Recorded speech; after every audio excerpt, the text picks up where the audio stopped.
Dominus vobiscum. and con spiritu tuo. Sequentia. Sancti Evangelii secundum Matteum. Gloria a te, Domine.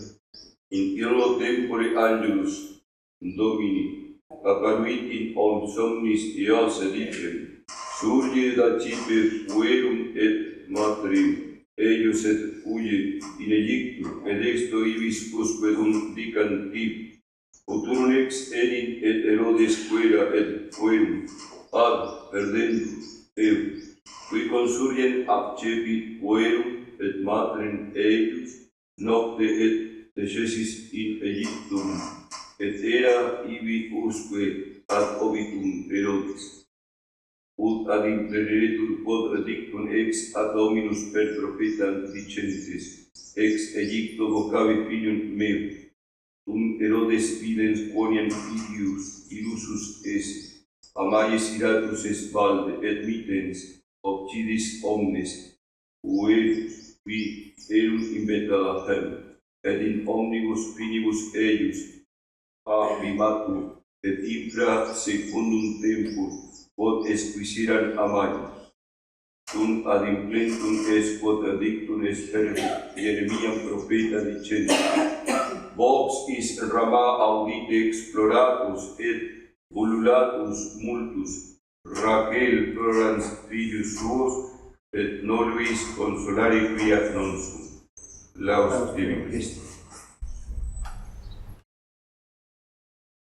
Después que se celebró la Navidad del Señor, el 25 de diciembre, mostrando el nacimiento del Verbo eterno hecho hombre, que entraba a este mundo, aquel que es dueño del tiempo y que no pertenece al tiempo, sino que pertenece a la eternidad, entraba en el tiempo para redimir, para salvar a los que estamos en el tiempo. Y después de la fiesta de la Navidad del Señor, en la octava, principalmente los primeros 3 días de la octava, se le van a presentar primicias al Señor. Se le van a presentar los frutos redentores más inmediatos de esa muerte de Cristo en la cruz, ya que Él vino a la tierra para morir en la cruz por nuestros pecados, para ser el Cordero de Dios que quita los pecados del mundo, para ser nuestro Salvador, nuestro Redentor. Ese es el objetivo de hacerse hombre sin dejar de ser Dios. Y lo primero que le presentaba a la iglesia el 26 de diciembre era San Esteban, el diácono que fue el primer mártir de la Iglesia Católica, el primero que murió por nuestro Señor Jesucristo, dando testimonio con su sangre de la fe católica. ¿Y quiénes lo mataron? Lo mataron los judíos que no aceptaban que las profecías del Antiguo Testamento se habían cumplido en nuestro Señor Jesucristo y que Él era el Mesías prometido, el Salvador del mundo. E inclusive llama la atención la cerrazón de ellos, que cuando Esteban está hablando y no lo podían refutar porque estaba lleno del Espíritu Santo, rechinaban los dientes de ellos de rabia, de bronca, de ira, por escuchar la verdad. ¿Cuántas veces, queridos hermanos, el mundo que es enemigo de nuestro Señor Jesucristo, al escuchar la verdad del Evangelio, al escuchar la verdad de la doctrina católica, le rechinan los dientes y tiene bronca contra la Iglesia Católica? ¿Y cuántas veces la persiguió a la Iglesia y mató a sus fieles porque quería en definitiva matar a Jesucristo? Sin embargo, no pudo nunca matar a Jesucristo, ni nunca va a poder extinguir a la Iglesia. Durante 300 años la Iglesia fue perseguida por los emperadores romanos y cruelmente sufrieron, pero siempre la Iglesia se mantuvo firme a pesar de la miseria humana, porque proclamó que el único Dios era Jesucristo y que los dioses de los paganos eran falsos, y proclamó ante los judíos que el Antiguo Testamento se había cumplido en Cristo y que ellos tenían un velo, que tenían que ser sacado por Dios por la cerrazón que tenían. Luego celebramos el 27 de diciembre a San Juan Evangelista, el apóstol virgen, el discípulo amado del Señor, que se recostó en el pecho de nuestro Señor Jesucristo y que recibió de Él una mirada sobrenatural, una mirada profunda. Por eso se le llama el apóstol y evangelista teólogo. o contemplativo que ve, por gracia de Dios, la divinidad de nuestro Señor Jesucristo. Por eso empieza su evangelio diciéndole: al principio existía el Verbo, y el Verbo era junto a Dios, y el Verbo era Dios. Porque Él está proclamando que aquel Redentor, aquel Salvador que viene a la tierra, que se ha hecho carne, es Dios verdadero, Dios hecho hombre, el que está en el seno del Padre, el que desde toda la eternidad está unido a su Padre, y que del amor del Padre y del Hijo procede el Espíritu Santo. Ese es el misterio de la Santísima Trinidad, el misterio de Dios mismo. Y este apóstol virgen representa la santidad, representa la caridad, el amor de Dios, como así San Pedro representa la fe, por ser aquel que tiene que confesar la fe y confirmar a sus hermanos en la fe. Por eso el Papa, dicho sea de paso, el verdadero Papa, los verdaderos auténticos papas, ¿qué hacen? Tienen que proclamar la fe católica, defender la fe católica. Y esa es la función de Pedro. Y la función de San Juan Evangelista es mostrarnos el camino de la santidad. Pero siempre la santidad es precedida por la fe, porque sin la verdadera fe no podemos ser santos. Y eso hay que tenerlo muy claro. La santidad no es el esfuerzo humano. La santidad es la gracia que Cristo nos ha conseguido en la cruz, obrando en nosotros, que eleva al plano sobrenatural el esfuerzo humano y las buenas obras. Y hoy la Iglesia nos presenta para meditar los santos inocentes, estos mártires, que nos causa conmoción y espanto ver la crueldad del rey Herodes por su codicia, por su deseo y sed desproporcionada de poder, por su soberbia, por su carnalidad, que inclusive quiso querer engañar a Dios, porque quiso engañar a los santos reyes magos para que le dijeran dónde estaba el niño Dios, porque sus intenciones eran malas.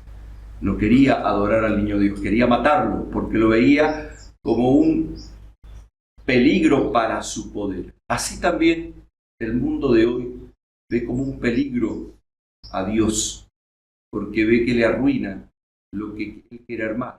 Es decir, el mundo quiere armar un paraíso en la tierra sin Dios. No quiere reconocer a su Creador y a su Redentor. Renuncia de Dios. Por eso, lamentablemente, hoy vemos cómo los gobiernos de la tierra renuncian de Dios y quieren hacer un paraíso en la tierra y quieren mostrarle a la gente que nuestros dioses son el dinero, los placeres, la tecnología, dioses falsos, no verdaderos dioses, ídolos, que hoy lamentablemente la gente adora. Pero veamos un poco más el misterio de los niños inocentes, porque es un misterio sobrenatural, que inclusive la Iglesia compara a estos niños con estos vírgenes del Apocalipsis que nos pone en la lectura de la epístola, que fueron elegidos para ser bautizados en su propia sangre, por la sangre de Jesucristo derramada en la cruz, porque ellos murieron por Cristo, murieron en lugar de Cristo, y Cristo morirá por ellos en la cruz para dar eficacia sobrenatural a este martirio, porque no tendría ningún valor la muerte de ellos de manera sobrenatural si Cristo no le diera esa eficacia sobrenatural. El dueño del tiempo, que es eterno, nace en el tiempo y adelanta los méritos de su redención obrada en su pasión y muerte para dar eficacia con su gracia a este derramamiento de sangre de estos niños inocentes, víctimas de la crueldad del rey Herodes. Mueren en lugar de Cristo, son bautizados en su propia sangre, como decíamos, derramada por el asesinato que sufrieron, y esa sangre tiene un valor sobrenatural, y por la sangre redentora del Cordero de Dios que quita los pecados del mundo.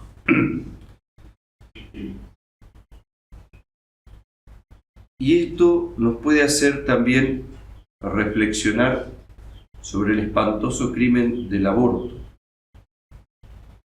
que una madre que aborta comete dos crímenes, uno natural y otro sobrenatural. El crimen natural es que le quita la vida a su propio hijo y no le deja ver la luz de este mundo, y ya es un crimen gravísimo. Pero el crimen sobrenatural es que pone en riesgo su salvación privándolo del santo bautismo, que esto se olvidan. De esto se olvidan inclusive aquellos que defienden la vida. Se olvidan de esto. Es una madre que está privando a su hijo de la vida sobrenatural.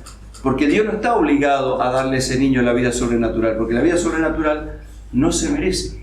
Es cierto, ese niño es inocente, no tiene por qué sufrir absolutamente nada naturalmente. No tiene que sufrir nada porque es inocente, pero tiene la mancha del pecado original.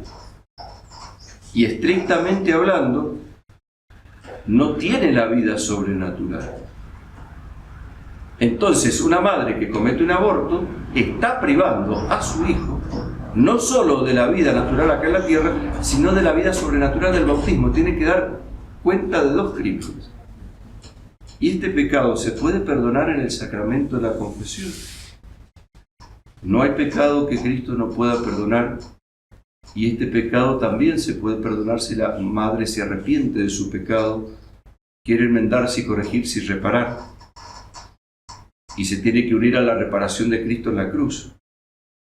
Pero la reparación será dolorosa y grave. La primera reparación que tendrá una madre que ha abortado a su hijo es el dolor de no volver otra vez a traer este hijo al mundo acá. El dolor de tener que vivir sin su hijo. Ese dolor ya es una reparación que tiene que ofrecer con mucha humildad. Hoy en día, lamentablemente, queridos hermanos, se ha olvidado el fin principal del matrimonio, que es traer hijos al mundo para educarlos cristianamente y llevarlos al cielo. ¿Por qué? Porque lamentablemente tenemos padres y esposos que no son aptos para ser padres y esposos, por la inmadurez que tienen, por la falta de vida espiritual que tienen, porque no están a la altura de lo que se han comprometido en el sacramento del matrimonio. Si uno leyera o escuchara el sermón del santo de cura de Ars sobre el matrimonio, acá no queda ninguno en pie. Lo que dice el santo cura de Ars sobre el matrimonio, que dice que los esposos se casan para ser santos y para llegar al cielo, y que parece que en vez de eso se empeñan por irse los dos al infierno, porque viven una vida mundana, una vida de espaldas a Dios, una vida en donde no buscan agradar a Dios, son tibios. Lamentablemente, mucha gente, inclusive que se casa y forma su familia, no se hace tiempo para Dios. No tengo tiempo, padre, no tengo tiempo, tengo que trabajar mucho, tengo que hacer muchas cosas. ¿Y está mal que trabajen? Y no está mal que trabajen. ¿Y está mal que quieran salir adelante con su familia? No está mal. Tanto cuanto eso no te lleve a no darle el primer lugar a Cristo, no le des las obras.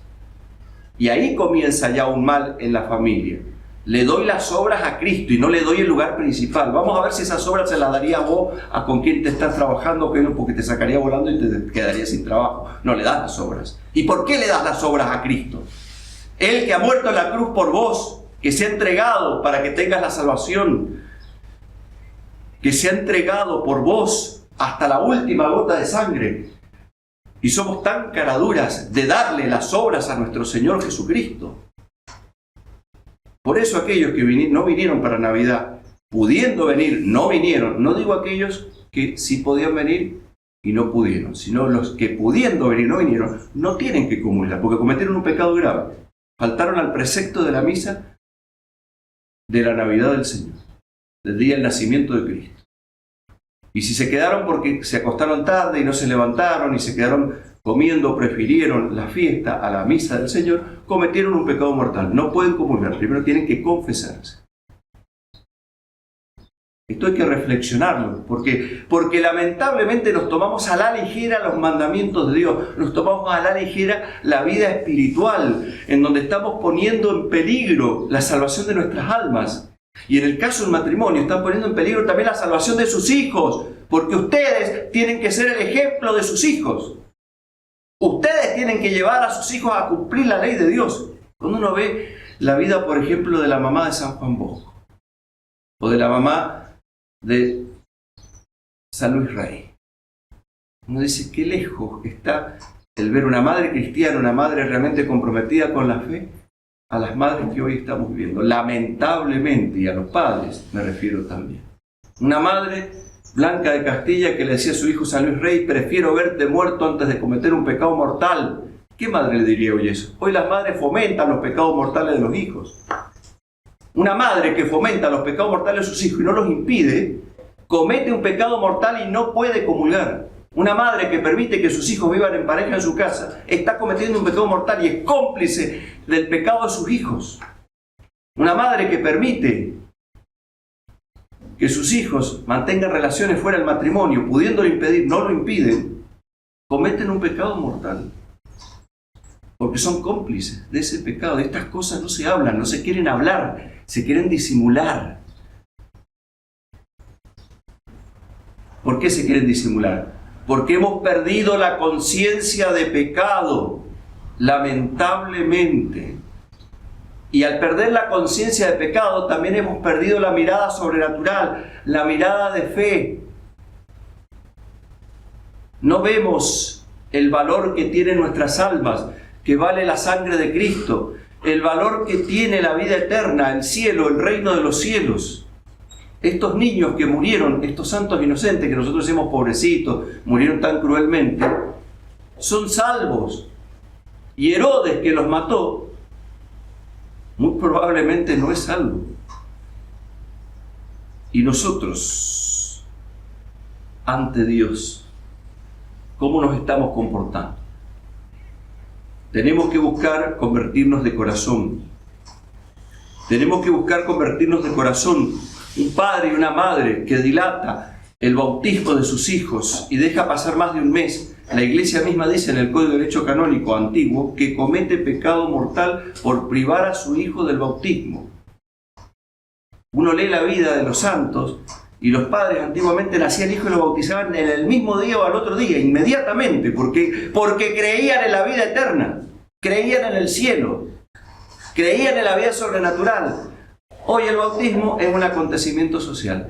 Qué bonito el vestido, que le vamos a festejar tal cosa, que vamos a hacer esto, que vamos a hacer lo otro. Y la vida sobrenatural que va a recibir no les interesa.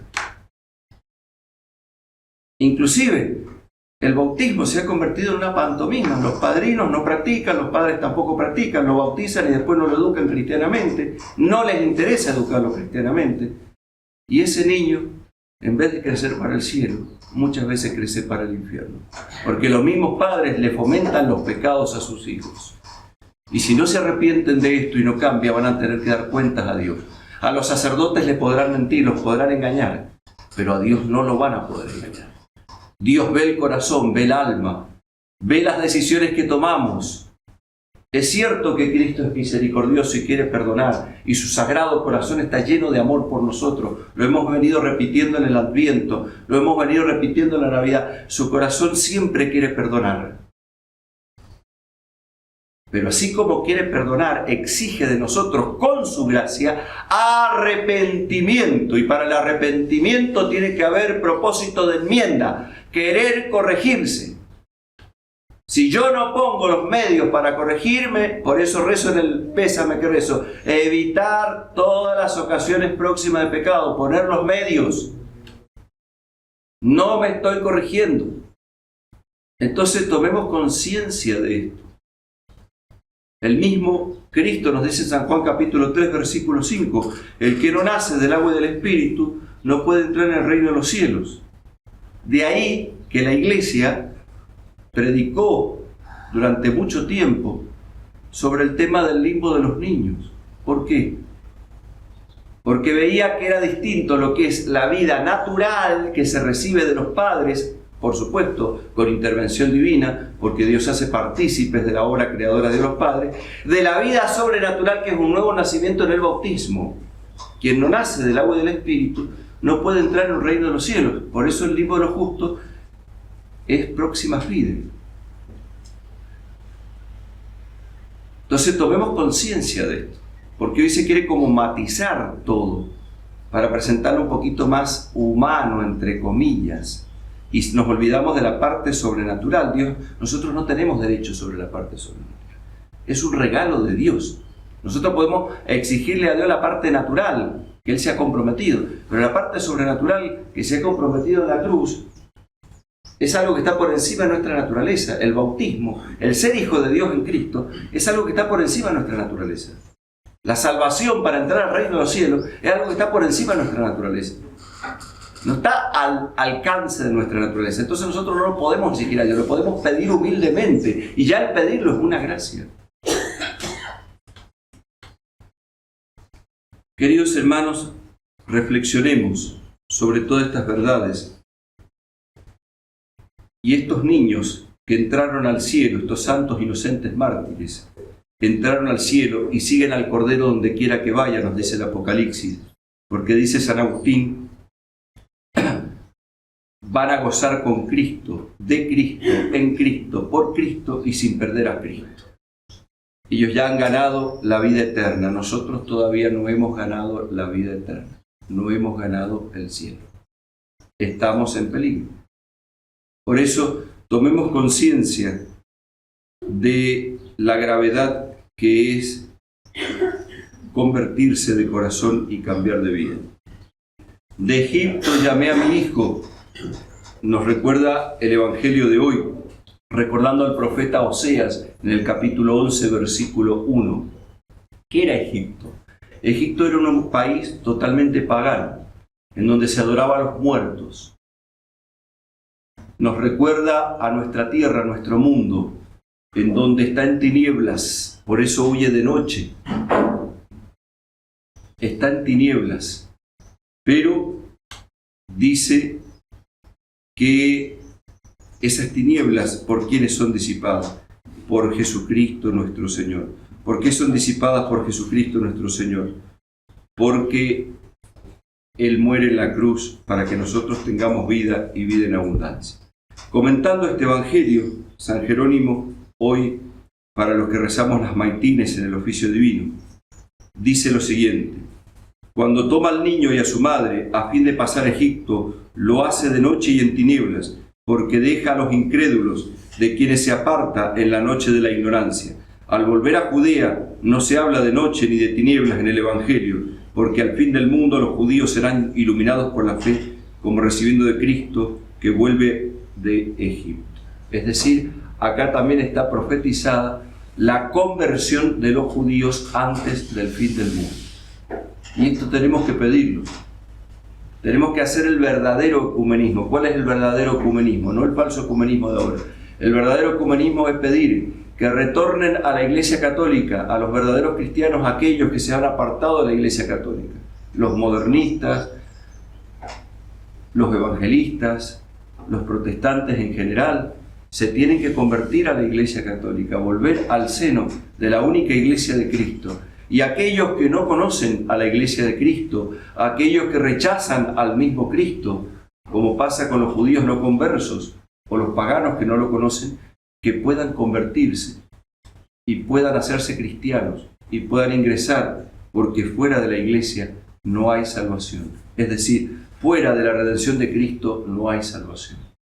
Por eso nosotros nos volvemos a nuestro Señor Jesucristo, a través de la Santísima Virgen María, ella que humilde fue dócil a las palabras de Dios. Y así como San José recibió el anuncio del ángel que huyera con el niño y su madre, y ella no se opuso, sino que en silencio obedeció, así también nosotros, queridos hermanos, obedezcamos a Dios nuestro Señor. Hoy, queridos hermanos, hemos celebrado el natalicio, el nacimiento de aquellos niños del Evangelio, que se nos presenta como sacrificados por orden del cruel Herodes. Alegrémonos en la tierra por grandes transportes de júbilo, por ser la madre fecunda de estos celestiales soldados, engendradora de tales prodigios.